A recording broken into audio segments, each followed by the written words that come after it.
tardes a todos y a todas. Vamos a dar comienzo a la presentación. Solamente quiero decir unas breves palabras. Para nosotros estar aquí en la presentación de este libro en la Facultad de Farmacia y Bioquímica es un orgullo, por ser un libro ligado directamente a dos personas que han trabajado siempre en la Facultad de Farmacia y Bioquímica y yo creo que nos pone muy contentos de poder hacerlo acá. Agradecemos a todos los invitados y veo presencias que también agradecemos mucho, decanos, el doctor Aliu, rectores, etcétera, amigos. Así que para nosotros es una enorme alegría poder hacer esto, poder dar lugar a la presentación del libro, que yo recién hablaba un poco con Oscar, con Ana, y es básicamente la historia de un camino, ¿no? Digamos, que nos lleva hasta este punto de un relato de un trabajo constante y de generar algo que fue siempre, digamos, una primera experiencia, ir ladrillo a ladrillo construyendo algo que ahora es una realidad y de la que creo que tanto Oscar como Ana pueden estar orgullosos porque han sentado las bases de algo que siempre nosotros decimos en la universidad es educación, es enseñanza, es investigación y extensión, pero siempre la extensión es como que siempre es algo que viene después de dos cosas, pero en realidad, digamos, esto lo revaloriza, lo pone en el mismo lugar, lo construye como uno de esos tres pilares sobre los que se construye la educación superior. Así que, nuevamente, lo que les dije antes cuando me contaron, felicitaciones. Y entonces voy a dejar en realidad la palabra ya a los que saben, a los expertos, que nos van a contar un poco de todo el proceso y vamos un poco después a escucharlos a ellos. Así que muchas gracias. Buenas tardes, muchas gracias por acompañarnos. Mi calidad de experto sería como mi calidad de editor, el responsable de la editorial de la Universidad de Buenos Aires en este caso. En eso, desde esa posición estoy haciendo esta intervención. En primer lugar, bueno, la verdad que es realmente un gusto estar presentando este libro hoy. Gracias a las autoridades de la facultad por haber acogido tan favorablemente esta edición y este acto de presentación. Es para mí una enorme satisfacción, aparte, estar presentando un libro cuya autoría recae, es obra además de dos importantes amigos, pero yo quiero, más que poner en valor la amistad, quiero poner en valor la trayectoria, dos grandes reformistas con un reconocido compromiso con la universidad pública, que escriben este importante aporte desde una trayectoria profesional, desde una trayectoria académica, que claramente puede verse en las páginas del libro plasmada. Con Oscar compartimos años de lucha estudiantil, buena parte de estas aulas, de estos pasillos, fueron testigos de esa tarea y de esos años, con Ana también, por supuesto. Oscar, aparte, ejerce y ejerció en particular en el área de extensión universitaria cargos de enorme responsabilidad que hacen a su expertise en la materia del libro que hoy estamos presentando, como por ejemplo secretario de extensión de la Universidad de Buenos Aires. Y aparte, bueno, en el caso de Ana, yo quiero además agregar que Ana desde hace muchos años tiene un compromiso desinteresado, pero muy fuerte con la editorial de la Universidad de Buenos Aires. Ha integrado los directorios ya desde hace muchas configuraciones del directorio de la editorial y por lo tanto también es un motivo de mucha alegría poder estar hoy acompañándolos a ambos en la presentación de este libro. Yo lo primero que quiero decir es que la extensión universitaria es parte concreta de un modelo específico de organización institucional de las universidades, que en la Argentina, que nosotros denominamos modelo reformista de universidad. Ustedes bien saben que el modelo reformista de universidad es un modelo muy característico, con fronteras muy definidas, ¿no? con aspectos muy nítidos. El modelo reformista de universidad, que es una universidad autónoma, cogobernada, gratuita, con acceso a los cargos por concurso, con renovación periódica de los cargos, una universidad pluralista y cuyas funciones esenciales o sustantivas, digamos, son la docencia, la investigación y la extensión universitaria. Ese modelo que lleva más de 100 años de configuración histórica, de organización institucional de las universidades, además, ustedes saben que obtuvo un reconocimiento constitucional cuando la Convención Constituyente en el año 1994, al momento de reformar la Constitución, le dio jerarquía constitucional a ese modelo universitario.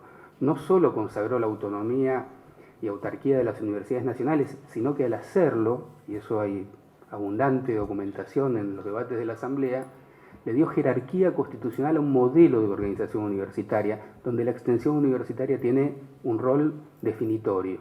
Entonces estamos hablando de una función sustantiva de la universidad tan importante como las otras funciones sustantivas y que ha sido reconocida por el constituyente como parte, como característica del modelo universitario argentino. Y lo que el libro aborda es, en particular, una forma de jerarquización de la extensión universitaria, que es la curricularización de ciertas prácticas que hacen a la extensión universitaria. Básicamente la curricularización de estas prácticas educativas es una forma concreta de quitar de esos márgenes de las funciones universitarias a la extensión y ponerla en el centro de la vida universitaria, como lo son la investigación y la docencia. Así que yo creo que el libro que se presenta hoy es un libro realmente valioso, porque lo que está dando cuenta es un debate de muy larga data, es de una experiencia de muchos años, y que tiene que ver precisamente con la consolidación de ese modelo reformista de universidad pública en la Argentina. El libro es además un catálogo de experiencias relevantes, se registran al menos 4 experiencias relevantes de práctica social educativa, que en el caso de la Universidad de Buenos Aires algunas de ellas tienen muy larga data, estamos hablando de práctica social educativa que antes de que se la denomine de esta forma, de que antes de que se la califique jurídicamente a través de alguna reglamentación de la universidad, existían en las prácticas de nuestras aulas, servían para formar a nuestros estudiantes, a la vez que servían para transformar la vida de muchas personas. Y hablo del patrocinio jurídico, de la Facultad de Derecho, de los consultorios de la Facultad de Odontología, y podría seguir listando muchas actividades que tienen décadas de vida en la Universidad de Buenos Aires. Pero además de un catálogo de estas experiencias relevantes, yo creo que el libro tiene un valor enorme también en sus aportes teóricos. El libro es el resultado de una actividad de investigación que los autores han llevado adelante y que entonces también hay aportes relevantes al debate teórico, pedagógico, que creo que es un insumo muy interesante y rico. Creo que además, como es un área de frontera, digamos, si bien no es nueva, es un área bastante, en términos históricos, relativamente novedosa, creo que el libro también aporta ese debate, ¿no? Aporta un debate que va ganando espacio y lugar día a día en nuestras universidades. Y por último, también creo que es un buen lugar es un buen instrumento para registrar experiencias institucionales. Acá en la Universidad de Buenos Aires está registrando experiencias institucionales. Este libro funciona también desde esa perspectiva para registrar políticas que la Universidad de Buenos Aires lleva adelante, quedan plasmadas con suficiente claridad y profundidad en esta obra. No quiero extenderme más, pero yo creo que estamos en presencia de un libro muy valioso desde todas estas perspectivas y por lo tanto quiero entonces, para cerrar, renovar mi reconocimiento y felicitación a los autores porque creo que han hecho una tarea notable. Muchísimas gracias. Señor rector, no, señor decano, me lo he ascendido. En todo caso, ex rector, autoridades, pero todos amigos. En otras ocasiones yo afirmé que uno, cuando le toca actuar en esto, asume como un doble compromiso. Uno, porque tiene que referirse a los autores, y otro, a la obra. Y esta presentación me instala en un casi mágico reencuentro. Fue volver a vivir y confirmar que Oscar es un riguroso gestor de conocimientos. Esto le permitió posicionarse en un doble territorio, el local y el global. La historia local justifica la narración que hace, pero la global se fundamenta en su haber político. Ana incorpora el análisis sobre las nuevas conceptualizaciones en el campo de la educación, su afán, y abre un camino para la comprensión profunda del presente y del futuro de la extensión universitaria. Hace cosas para pensar adentro de este libro. En su inicio, los autores reconocen con generosidad y dicen, desde perspectivas diferentes y sobre todo desde diferentes necesidades, toda la educación superior occidental orientó sus acciones a instrumentar lazos con las comunidades, fuente de su sustento social, cultural y presupuestario. SIC, ¿no? Definen el escenario ubicado en el tiempo y adjetivado lealmente con las referencias, planteando que la gestión del conocimiento entraña desafíos y que no alcanza a generar saberes relevantes, sino que deben tener la condición de pertinencia para dar respuesta a los espacios negros de la historia humana y alcanzar la significación necesaria para constituirse en respuestas a la demanda social. El capítulo Extensión Universitaria en clave histórica anida estas reflexiones. Estas páginas tienen mucho del saber técnico que ha modelado sus competencias personales, y a través de esa mirada se podrán leer contextos, justificar su trabajo en el esfuerzo de contribuir con la responsabilidad social y cívica de la universidad, nuestra universidad, y argumentar acerca de los por qué, de los para qué, de los cuándo y cómo, y fundamentalmente para quiénes. Preguntas cuyas respuestas se diseñan en los 3 capítulos que siguen. En ellos la historia del desarrollo institucional de la extensión alcanza sentido. Un poco ya lo adelantó Pablo. Pueden verse los grandes acuerdos, a veces sin honores, pero todos con memorables consecuencias. Desde la Ley de Educación Superior del año 6, son el listado que mencionan, la concreción de UBACIT con los PIUBAMás, los acuerdos plenarios del CIN del 2009 y el del 2012, la internacionalización de las experiencias de aprendizaje y servicio solidario, y la resolución del Ministerio de Educación de la Nación que determina la incorporación de las prácticas sociales educativas en los diseños curriculares. Esto hablaba Pablo en algo de eso. Se enlazan nombres claves para la construcción de la extensión en el eje político, consolidado por su financiamiento en los proyectos UBANEX. Muchas de estas páginas son documentales y adquieren categorías de testimonio.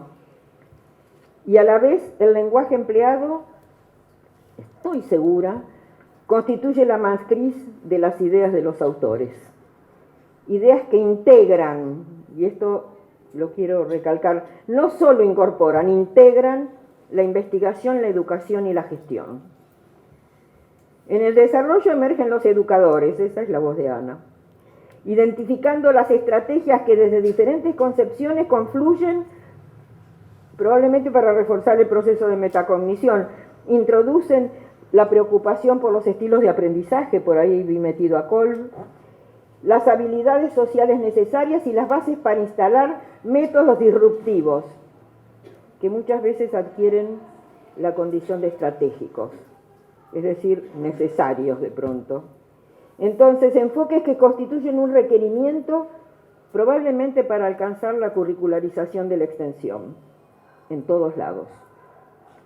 Estas decisiones requieren compromisos fundamentales para encarar el diseño e implementación de proyectos de extensión que incluya la evaluación integral incorporando el impacto social, usando indicadores válidos.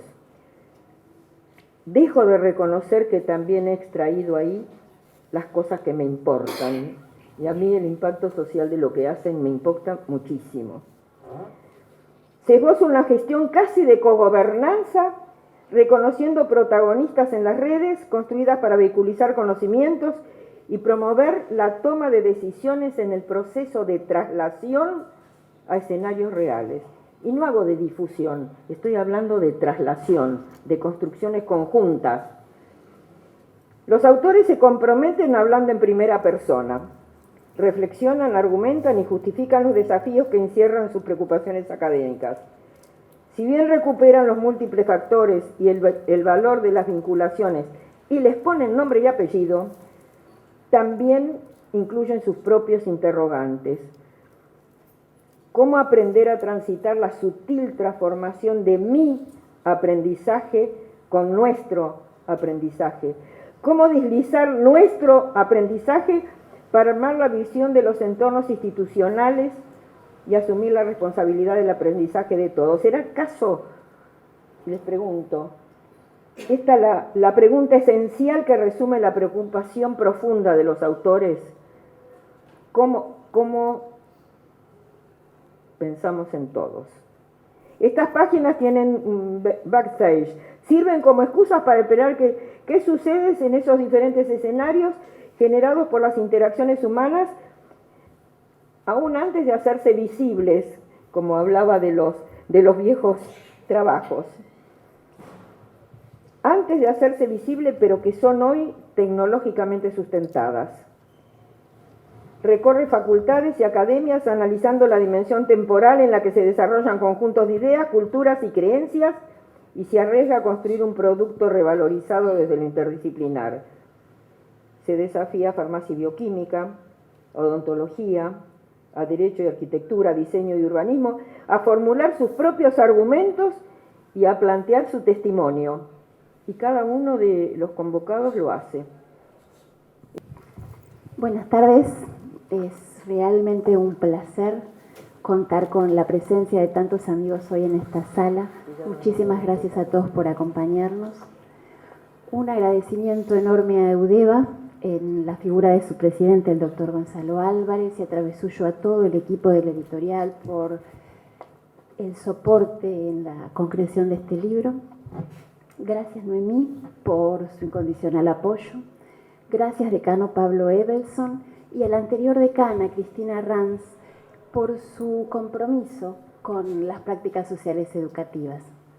Recordemos que desde el establecimiento de la normativa en la UBA que las implementa durante el rectorado del doctor Rubén Ayú, hasta el momento la Facultad de Farmacia y Bioquímica es la única que estableció una asignatura obligatoria, tanto en sus carreras de grado como en sus tecnicaturas, modificando sus planes de estudio. Enfocándonos un poco en la presentación que nos convoca hoy, y sin ánimo de spoilear, ya estuvo diciendo bastante Noemí, puedo asegurarles que al leer el libro van a encontrarse con una línea de tiempo entre el pasado, el presente y el futuro. Dado que se sumerge en la historia sinuosa y cambiante de la extensión, analiza el presente de estas prácticas desafiantes y constituye una apuesta al futuro a través de la formación de profesionales comprometidos con la sociedad. Tratamos de reunir conceptos, teorías, líneas de pensamiento, hasta el momento solo presentados aisladamente, dándoles una unidad de sentido y conjugándolo con la experiencia. Créanme que esto generó acaloradas discusiones y trasnochadas discusiones también en la pandemia acá con el Coequiper. El libro reúne también este concepto de que quienes trabajamos directamente vinculados con problemas sociales, aprendemos permanentemente. Desde la docencia intentamos aplicar conocimientos disciplinares con contenidos que tienen que ver con los problemas reales, situaciones concretas, no simuladas, articulando la profundización de competencias disciplinares con habilidades sociales, con habilidades transversales de empatía, escucha activa, comunicación efectiva, trabajo en equipo, tan necesarios en nuestros días. Aprendemos del contexto de personas que jamás pisaron la universidad y que nos enseñan a buscar conocimientos, a encontrar respuestas, nos orientan en nuevas perspectivas para investigar, nos instan a reflexionar. Aprendemos de docentes, compañeros de intervenciones, con quienes compartimos largas jornadas y constantes desafíos. Aprendemos, por supuesto, de nuestros estudiantes, quienes a veces hasta con cierta indiferencia se involucran en estas prácticas y les puedo asegurar que viven una transformación genuina. Me gustaría compartir con ustedes algunos conceptos, algunos comentarios que ellos realizaron. Las experiencias vividas lograron sensibilizarme y generar un sentimiento de cercanía con el otro, dijo Celeste. Considero que la participación en el proyecto fue una gran experiencia para finalizar la formación como profesional. Permitió aplicar los conocimientos adquiridos a lo largo de toda la carrera, integrando la información en un ambiente práctico y transmitiendo los saberes a la población, adecuándolos a la situación mediante explicaciones claras y un lenguaje sencillo. Además, la experiencia permitió el debate entre docentes y compañeros, favoreciendo la comunicación y ampliando aún más el aprendizaje, señaló Nazarena. Me parece una instancia de la carrera muy rica, ya que se aplica la participación activa como medio de aprendizaje. Esto es mucho más rico que estudiar de libros, dado que se puede ver y participar de todo el proceso completo y entenderlo, logrando así que sea más difícil que el estudiante se olvide a futuro de lo realizado. Además, creo que el estudiante aprende cosas que no hubiera podido en la cursada tradicional, como a la hora de resolver algún problema o saber solucionar algo con criterio, señaló María Carmen. Estas son solo algunas, las 3 primeras que encontré, reflexiones de estudiantes que realizaron la práctica social de detección de factores de riesgo cardiovascular y diabetes del área lípidos y aterosclerosis de bioquímica clínica en esta facultad. Me parece que dan cuenta de que el impacto que estas prácticas generan en los jóvenes es enorme. Y el libro aborda también, presenta una escala validada para medir el grado de satisfacción de los estudiantes al realizarlo. Por supuesto, como decía Noemí, que estas prácticas tienen un impacto inmediato en la comunidad, aunque lamentablemente es más difícil de medir, y en ello debemos concentrar nuestros mayores esfuerzos. No quisiera abundar en detalles acerca del contenido del libro, los invito a recorrer sus páginas. Les aseguro que reúnen una convicción auténtica en estas prácticas con profundo contenido social y consecuencias educativas. Y ojalá esta lectura conduzca a conocer, a encontrar nuevas iniciativas y también favorezca el debate.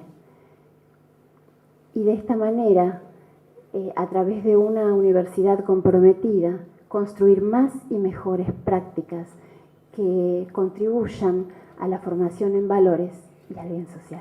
Muchísimas gracias. Buenas tardes a todos y todas. Les pido disculpas porque yo voy a referirme directamente a la obra, al libro, y voy a pasar para el final, para los agradecimientos de todas y cada una de las personas que nos acompañaron en este tiempo e hicieron posible que estemos aquí presentando este libro sobre las prácticas socioeducativas, aprender e investigar en contexto de extensión.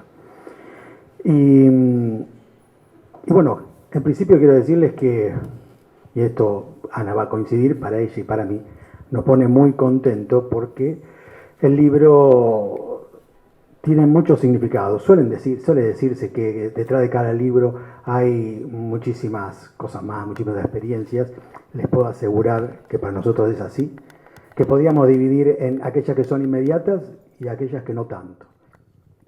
En las inmediatas el libro significa, para ella y para mí, los últimos 3 años de trabajo intenso, prolongado, producto de profundas lecturas, de escritura, de evaluación, de volver a escribir. Teníamos un método, hizo algo de referencia, cada vez que terminábamos y creíamos felices cada uno que habíamos terminado un concepto, se lo dábamos al otro a corregir. Y es muy mala corregir. Te destroza todo. Y, esto mal. Y era lo más cerca al divorcio que estuve. Pero bueno, con el tiempo y luego de 2 años pudimos terminar el libro y pasamos a una segunda etapa, que es mandarlo a los editores de Udeva. Tiene razón, Gonzalo, no sos editor, porque si no, no sería mi amigo. Te decían, te lo devolvían, decían, esto no sirve. Doy vuelta todo a ser replanteado y ser reescrito y ser releído. Y al final salió, y la verdad lo veo, y esto es una apreciación personal, está hermoso. Creo que es un gran libro sobre el tema, y sobre todo porque hay muy poco publicado, tanto en nuestra universidad como en el sistema universitario en general. Decía que iba a abordar, hay una significación que tiene mucho más tiempo y que el libro además representa para nosotros 15 años de esfuerzo, de trabajo en el ámbito de la extensión universitaria. Tuvimos no sé si la suerte, pero la coincidencia de que en el año 2006 los dos nos encontró, a ella y a mí, ocupando el cargo de gestión con la máxima responsabilidad en el ámbito de la extensión universitaria. Yo en el rectorado de la Universidad de Buenos Aires, formando parte del equipo del rector Rubén Ayú, y quiero aclararlo, si bien le voy a agradecer personalmente al final, como dije, sin la voluntad y la convicción de que lo que hacíamos era importante y que debía hacerse, este proceso de jerarquización académica de la extensión universitaria hubiera sido imposible, por lógica. Estamos hablando del rector de la Universidad de Buenos Aires en esa época. Decía que me encuentra a mí y a Ana en ese momento de cambio de la extensión. Estos debates de los que se hablaban en este panel no son nuevos, tienen muchísimos años. Cuando era militante estudiantil ya se planteaban. Lo que ocurre es que a principios del siglo XXI suceden una serie de hechos que van generando un contexto favorable para generar el debate sobre estas temáticas. Y no solamente en la Universidad de Buenos Aires, sino a lo largo y ancho de toda la Argentina, y nosotros estábamos ahí con la absoluta convicción que eso tenía que ocurrir, con la absoluta voluntad que lo íbamos a lograr y con las autoridades de esta universidad absolutamente convencidas que debía ser así. Entonces había, como suele decir un amigo mío, se alineaban los planetas para que generara una verdadera revolución en el caso de la extensión universitaria e ir logrando poco a poco este proceso de jerarquización académica que se realiza a través de la curricularización de la extensión universitaria, que determina o finaliza como conclusión en las prácticas sociales educativas. Yendo al libro, el libro trata una infinidad de temas. La idea es esa, que sea un libro integral, no había nada escrito, entonces teníamos que hablar, recuperar la experiencia nuestra, pero ¿qué tipo de experiencia? Aquella que nos había enfrentado en muchísimos paneles, en muchísimos congresos, en donde a uno lo hacían parir, ¿no? Porque hablaba y le respondía, levantaba la mano, eso no es así, eso. Y entonces a veces no coincidíamos y defendíamos nuestras posturas rajatabla, pero otra vez decíamos, y la verdad que tienen razón.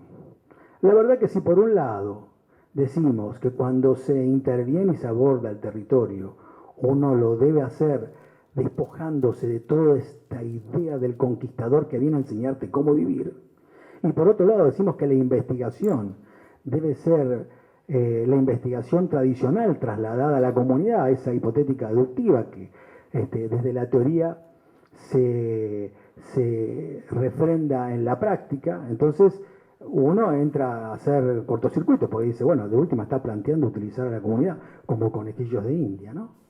Entonces esto de que vamos construyendo conocimiento de manera bidireccional en conjunto con la comunidad entra en contradicción. Esta era una de las cuestiones entre varias. Y esa experiencia, producto de esos debates, es lo que están trasladados a esta obra, que ahora sí le digo, podría leerse en dos partes, si bien no está dividido, son 10 capítulos con uno de experiencias de curricularización. Yo noto, lo sé, lo he escrito, tiene 2 partes. Una primera que responde a la idea de poder comprender y explicar por qué la extensión universitaria llega como llega a finales del siglo XX, porque nosotros partimos de esa base, que era una tarea, una misión muy noble, pero absolutamente desjerarquizada. Yo solía ver cómo los funcionarios llenaban discursos y documentos porque quedaba bien, porque es políticamente correcto que una universidad tenga desarrolladas políticas de extensión, pero ahora de la gestión, la extensión no existía.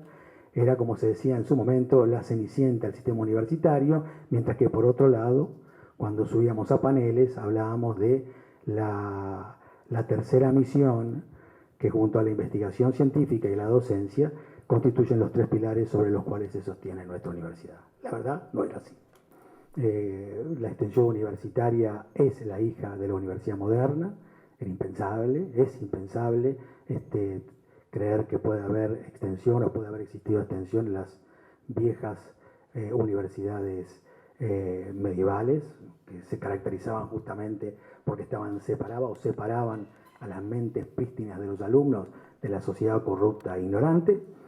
Eso surge esta idea de que la universidad puede tener o extender tareas científicas, pedagógicas, académicas, hacia la comunidad de manera directa, contundente y concreta, surge con la universidad moderna, fundamentalmente mediados del siglo XIX en Europa, y luego llega a Hispanoamérica a principios del siglo XX, y es que se consolida, como bien dijo el director de UDEVA, con la reforma universitaria del 18.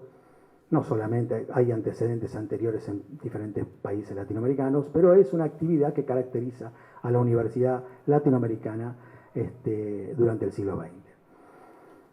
Claro, ahí deberíamos decir, bueno, ahí esta actividad se ha consolidado. Sin embargo, el libro también explica de manera histórica cómo es que se va produciendo esa subordinación en el tiempo hasta llegar a finales del siglo. A mi modo de ver, nosotros lo planteamos en el libro, hay muchos factores, pero uno de los fundamentales es que a la hora de las terribles interrupciones del proceso democrático, los autoritarios de siempre lo primero que cercenaban era la actividad de extensión. Básicamente no entendían mucho qué sucedía dentro de la universidad, pero les quedaba claro que esa universidad tenga lazos con la comunidad, eso era lo primero que debía cercenarse. Sobre lo demás también cometieron atrocidades, pero no lo entendían, justamente no lo entendían, y cada vez que volvíamos a un proceso democrático, los científicos tenían un escalón sobre el que apoyarse, los pedagogos también, los extensionistas no. Podría hablar de cualquier aspecto, tomemos uno, de los que conozco en mi concepción de ciencia política, no en mi expertise. Los partidos políticos son los mismos jurídicamente, Gonzalo lo sabe como abogado, que los de mi abuelo, pero no tienen nada que ver. No, en aquellos partidos conocidos en su categoría teórica como burocrático de masa, no tienen nada que ver con los que soy hoy, jurídicamente iguales, pero que teóricamente se los llaman profesional electoral. Una de las diferencias, les puedo decir, aquellos candidatos eran producto de un proceso de selección que terminaba una convención nacional. Hoy tenés que tener la habilidad para estar en el living de Macri, de Cristina o de Lilita. Si vos llegas ahí, podés llegar a ser candidato. Esa es la realidad. ¿Y está mal? No, no está mal. Son formas diferentes. Sobre la misma estructura, las conductas han sido modificadas y eso nos está pasando a todos. en la política, en los templos, en el mercado laboral, en la economía y, por supuesto, no es una excepción, la educación también. Con respecto a la educación y este cambio, se suele decir los rendimientos dan muy mal. Acá hay gente que trabaja conmigo, la rectora nacional de Buenos Aires, él es rector del colegio Carlos Pellegrini. Se suele decir que la educación anterior era mejor. Yo no creo que fuera mejor, porque mejor es como un término absoluto. Si es mejor, copiemos la fórmula y trasladamos para el futuro y punto. Yo creo que era más efectiva. Y era más efectiva por una razón. Estaba en sintonía, era consistente con el ámbito social y el mercado laboral donde iban a trabajar esos chicos, donde se iban a desarrollar. Entonces, el mercado y la sociedad le exigía la educación, algo que la educación le daba. Hoy seguimos educando como hace un siglo atrás, pero en una sociedad que ha cambiado absolutamente. Hoy vivimos el mundo de lo incierto, ¿no? Un gran filósofo, Zygmunt Bauman, habla de la sociedad líquida, de lo incierto, de lo no planificable. Y ante esa sociedad seguimos educando como hace 40, 50 años atrás. Evidentemente va a haber una disrupción, un cortocircuito que va a generar una sensación de fracaso y que nos obliga a repensar el sistema educativo. Hay, en este sentido, te podría decir, hay un pedagogo, Salman Khan, que se llama, yo lo he leído mucho, es hindú, tiene un blog sobre educación, sobre temas de reflexión. A mí me interesa porque no les voy a desarrollar todas sus ideas, pero tiene una frase que siempre me impactó. Me dijo, a fines del siglo XX, uno de los problemas de la educación es que hace todo mal. En la educación nos dicen que tenemos que ir a un lugar a educarnos, a la escuela, que para recibir, ¿qué es lo que estamos recibiendo? Una clase expositiva que podríamos recibir de muchas maneras. Hasta nos mandan un video a nuestra casa. Y esa misma escuela nos dice que tenemos que ir a nuestra casa a realizar los prácticos con la supervisión de nuestros padres que no tienen un corno. Cuando en realidad debería ser al revés. Deberíamos recibir la teoría, como sea, que nos manden un video, y después ir a la escuela a hacer no solamente el práctico que tenemos que hacer, el de química, el de física, sino también el de matemática, el análisis sintáctico. Profesora, no me sale, lo hacemos 40 veces hasta que me salga. Sin embargo, no hacemos así. Lo hacemos en nuestra casa y como nuestros padres no saben, contratan los profesores para que nosotros podamos hacer las prácticas. Todo hacemos al revés. Yo no quiero ser petulante en esto porque seguramente dentro de una semana voy a empezar las clases en el CBC y voy a dar mi tradicional clase expositiva, como se imaginarán. Pero lo intento, me lo planteo, intento cambiar. Esto nos abre la puerta a toda la segunda parte de la obra. En esto voy a ser muy sintético. Es una parte muy operativa que habla de un sinnúmero de temas, pero tiene una raíz. Recuerdo uno de las primeras publicaciones que hicimos con Rubén Ayun en la revista Gateway, porque habíamos ganado el premio por el programa de barrios, el programa integral de acción comunitaria Barrios Vulnerables, y una revista australiana que tiene referatos sobre temas de inclusión y de extensión en general, nos toma una publicación. En esa publicación habíamos aproximado una definición, difícil definición, que se había sido construido con un trabajo enorme con todos los secretarios de extensión y que denotaba justamente lo que decía al principio, ¿no? La falta de consistencia en el tema de extensión y por lo cual estaba subordinada, ¿no?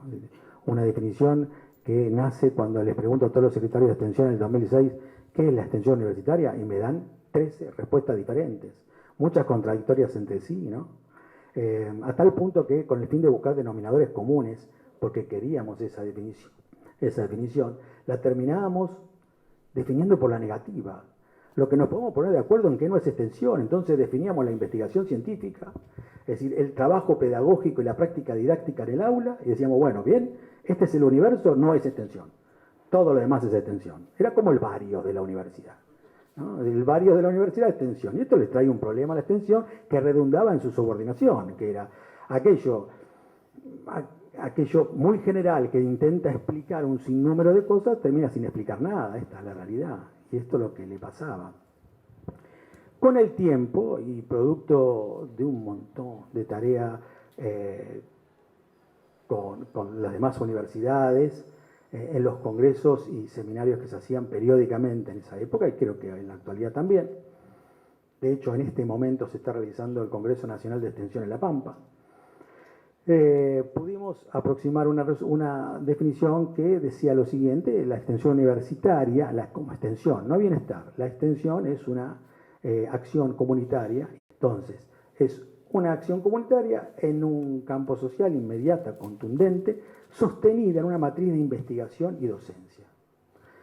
En esos debates me decían, ¿y qué investigación? ¿Y qué docencia? Y ahí se fue construyendo lo que ustedes van a leer en el libro, porque no se lo voy a adelantar, es decir, todas las, casi desde el punto de vista de la investigación científica que desarrollamos, casi un tratado de epistemología, porque partimos desde la investigación-acción, la investigación participativa, incluso, como decía Noemí, la investigación translacional, la investigación tradicional, la hipotético-deductiva, la inductiva. Todo esto está desarrollado en el libro, y que es lo mejor a la hora de intervenir una comunidad y lograr poder tener respuestas medianamente científicas en ese vínculo que se genere y que para nosotros es sagrado con la comunidad en la cual intervenimos. Estos temas están, desde el punto de vista de la docencia y de la pedagogía, partimos de la educación experiencial, también el aprendizaje y servicio, las prácticas situadas. Tomamos en cuenta, si hay gente de filosofía, porque lo he hablado con ellos tienen una perspectiva crítica de la extensión, si ponen un poco, a mi modo de ver, de manera exagerada, en discusión todo es plausible de ser modificado y criticado, no hay nada absoluto, y entonces a uno le cuesta irse a agarrarse a algunos conceptos, pero lo ponemos, lo desarrollamos, también los aspectos de la extensión crítica. Un tema nuevo surge con la idea de refundar, hacer de la práctica social un instrumento que para mí es un instrumento extraordinario educativo de aprendizaje, mejora los aprendizajes, tanto formales, curriculares como no curriculares.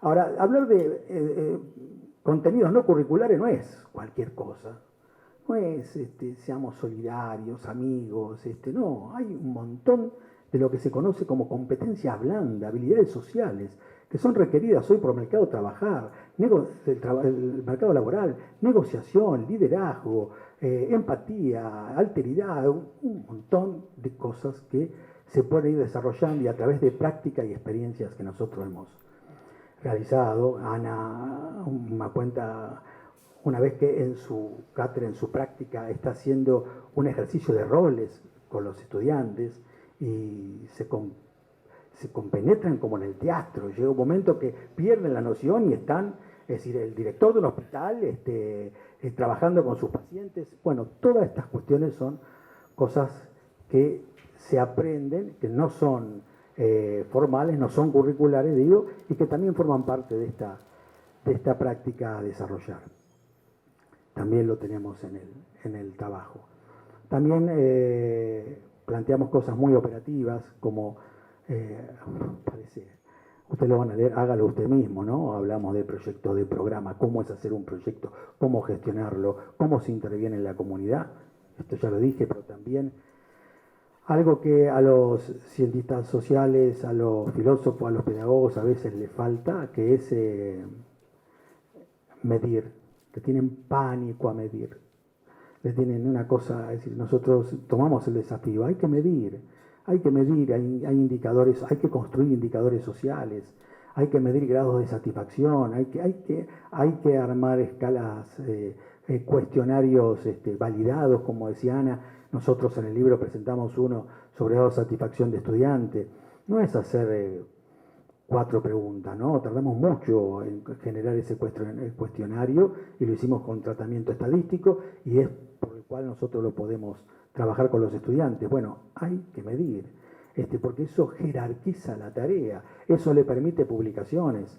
Y no digo que estamos empezando de cero, porque hemos avanzado mucho. Hoy existen en la Argentina publicaciones con referato y índice, como la publicación de extensión de la Universidad Nacional del Centro, o EMAS en el litoral, Existen publicaciones en España como RIDAS de Barcelona, que trabaja sobre temas de aprendizaje y servicio. Existe un montón de publicaciones muy importantes sobre el tema de extensionista, donde van a publicar, pero justamente son importantes porque no publica cualquiera. Hay que tener una investigación certificada con valores obtenidos de manera científica.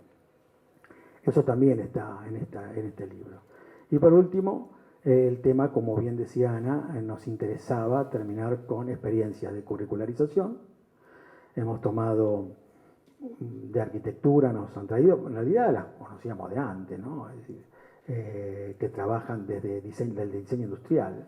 Lo digo, y lo hice adrede también, porque cuando me hablan de práctica, hablo de práctica social, me dicen, bueno, sí, farmacia, odonto, el asistencialismo puro, es un médico, y bueno, es fácil. No, es decir, hay extraordinarios experimentos desde el diseño industrial de la Facultad de Arquitectura. Yo ahora voy a comentar un poquito. El trabajo del práctico, que no es el famoso práctico de derecho de toda la vida, sino que han salido de la facultad. ¿Cómo costó que salgan de la facultad? Pero bueno, lo han logrado y van a los barrios a hacer asesoramiento jurídico gratuito. Y tienen estadísticas, tienen números de qué temas son los más importantes en los barrios en los que trabaja. Y eso es importante para saber cuál es el mayor grado de conflictividad de esos barrios. Todo puede ser analizado si nosotros lo tratamos de manera seria. No es una tarea solidaria, que no está mal que sea solidaria. Pero no es solamente eso.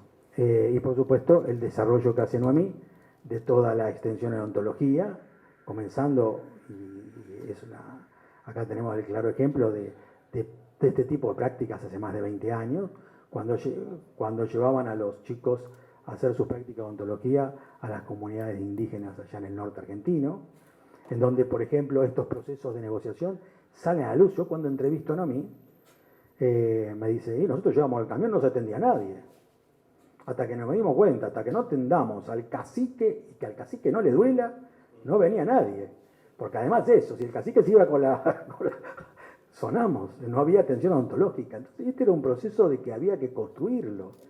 Claro, exactamente. Y eso se venía haciendo hace mucho tiempo. Noemí describe eso en el libro. Y por supuesto, el trabajo de Ana, con sus prácticas sociales, ya dijo bien, factores de riesgo cardiovascular, que viene trabajando hace muchos años también. Es una experiencia exitosa y nosotros la hemos puesto como experiencia de curricularización de la extensión, porque en última instancia de eso se trata. La jerarquización de la extensión universitaria terminó siendo o realizándose a través del proceso de curricularización que dio origen a las prácticas educativas. Concepto que nace acá en la UBA, pero que hoy es refrendado por un enorme grupo de universidades. Recuerdo la del Litoral o un Cuyo, tienen prácticas sociales educativas obligatorias. Hay muchas universidades. También hacemos un relevamiento de lo que pasa en la Argentina sobre estas prácticas. Y bueno, no tengo otra cosa más que decirles, que se los recomiendo el libro. Está muy bueno. Y para finalizar, solo agradecer, como dije al principio, primero a todos los coautores que nos han trasladado y dado el permiso para poder desarrollar sus experiencias curriculares, a la magíster Andrea Wigowis, me cuesta, y mira que lo estudio el nombre, pero me cuesta. A la arquitecta Graciela del Pardo, esta me sale más. Son docentes, profesoras de diseño industrial y que han hecho una práctica social orientada a los temas de discapacidad y de la ley de educación sexual. Yo la conocí con el tema de la ley de educación sexual en la famosa feria educativa que hacemos en educación media, y hacen desde diseño industrial, hacen los kits de todos los órganos sexuales masculino y femenino, es decir, todo en maqueta. Ahora se dedican además a virus, bacterias, todo está para que se aprenda de manera visual, y nosotros sabemos que las cuestiones visuales, y cuando el alumno puede tocar, eso le resulta muchísimo más fácil de aprender, mejora la enseñanza en los temas de educación sexual. Y una clara práctica social con impacto social de la Facultad de Arquitectura en la carrera de Diseño Industrial. a Ana, que no está sola, la acompaña la doctora Gabriela Ver y la doctora Graciela López. Con Gabriela Ver también nos conocemos hace mucho tiempo. Con Graciela López también porque ella participa activamente de los proyectos. Ella le encanta ir a las intervenciones. Y bueno, a mí no, 2 veces te agradezco ya. Te agradecí todo. Quiero agregar para que quede claro mi agradecimiento, directora de mi tesis. Así que hace muchos años que nos venimos encontrando a la mañana para Tanto discutir. que son 40 en Odontología. odontología. Bueno, no estoy, yo no estaba ahí. Yo no estaba. Y agradecer también, vuelvo a hacerlo, a vos, Rubén. Nos hemos peleado mucho, pero con una honestidad bárbara, ¿no? Yo iba al cine, negociaba cosas, y él agarraba el tiro, se enteraba y... pero bueno, éramos una máquina de producir, ¿no? Eso se notó. A Cristina Ranz, sí, te lo dije antes, te lo digo ahora. En otras facultades hubiera sido más simple pensarlo. No, nunca me imaginé que en la Facultad de Farmacia y Bioquímica podría tener 6 profesores concursados, porque esto es lo innovador, 6 profesores concursados en prácticas sociales. A Gonzalo, yo sé que sos mi amigo, pero va a quedar feo, el libro es extraordinario. Entonces yo digo, seguramente lo editaste así porque te pareció bárbaro,